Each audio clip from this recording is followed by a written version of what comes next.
ভালো একজন মানুষ চাই অ্যান্ড প্রবাসী একজন স্বামী চাই আমি। সুপ্রিয় দর্শক, আসসালামু আলাইকুম। জীবন গল্পে আপনাদের স্বাগতম। ক্যামেরার সামনে ছোট্ট একটি বোন রয়েছে, আজ আমরা তার জীবন গল্প তুলে ধরবো। আসসালামু আলাইকুম আপু, ওয়ালাইকুম সালাম। কেমন আছেন?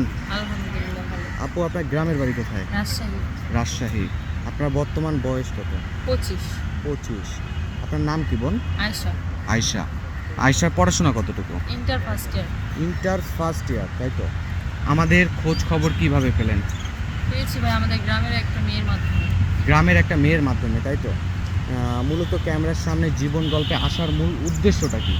ভাই একজন ভালো মনের একজন মানুষ খুঁজতেছি। একটু জোরে বলেন যদি বলতেন। ভালো মনের একজন মানুষ খুঁজতেছি, বিয়ে করবো। ভালো মনের মানুষ খুঁজতেছেন বিয়ে করার জন্য, জি। তাই তো? আচ্ছা, জীবন সঙ্গী কেমন হতে হবে আপনার? সেজন্য আমার পাশে সবসময় থাকে, আমার দুঃখ কষ্ট বুঝে এরকম একজন মানুষ চাই। এমন একজন মানুষ চান যে যেন আপনার দুঃখ কষ্ট বোঝে, তাই তো? জি। মানুষটি দেখতে কেমন হতে হবে? দেখতে যেমনই হোক তার মন ভালো হতে হবে। মন ভালো হতে হবে। জি। আচ্ছা, আপনি ভিডিওর প্রথমেই বললেন একজন প্রবাসী জামাই চাই। প্রবাসী জামাইয়ের কারণ কি? টাকা পয়সার দিক দিয়ে না কি কারণে? না, তার টাকা পয়সা ধন সম্পদ আমার লাগবে না।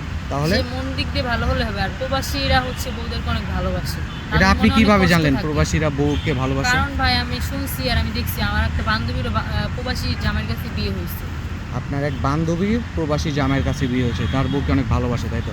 প্রবাসী ভাইরা তো এখন টাকার মেশিন, আপনি হয়তো টাকার জন্য তাকে তো বিয়ে না করতে না, চাচ্ছেন। কেন? তার টাকা পয়সা না থাকলে কি তাকে তারা তাদের মনে অনেক কষ্ট থাকে আর তারা বউকে অনেক ভালোবাসে। তাই আপনি কি কষ্ট দূর করার জন্য এসেছেন নাকি? কষ্ট আমিও তো আমার ছোট থেকে বড় হয়েছি কষ্ট করতে করতে। আমিও একজন, ওনারও তো কষ্টে আছে। দুজন একসাথে যদি হই ভালো হবে, দুজনের মনে কষ্ট শেয়ার আচ্ছা, করতে ঠিক পারবো। আছে। আচ্ছা আরিশা, আপনার পরিবারে কে কে আছেন?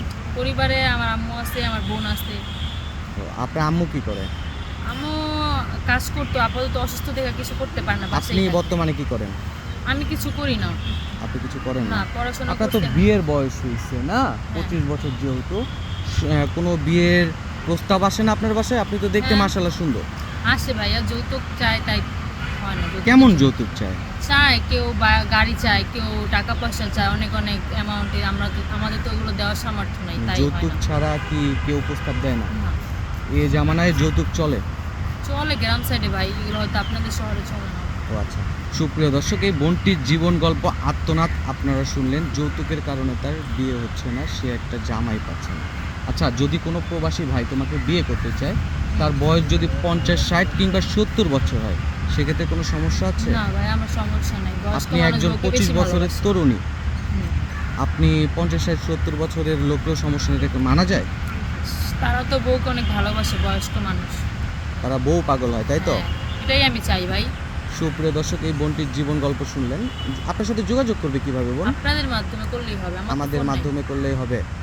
সুপ্রিয় দর্শক, এই বোনটির সাথে যদি কেউ যোগাযোগ করতে চান, ডিসপ্লেতে দেওয়া একটি নাম্বার রয়েছে, ইমো হোয়াটসঅ্যাপ দুটি রয়েছে। যদি কোনো ভাই ওনার সাথে যোগাযোগ করতে চান, আমাদের ফোন দিবেন, ইনশাল্লাহ আমরা যোগাযোগ করে দেবো। ওকে বোন, ভালো থাকেন, সুস্থ থাকেন, আল্লাহ হাফেজ।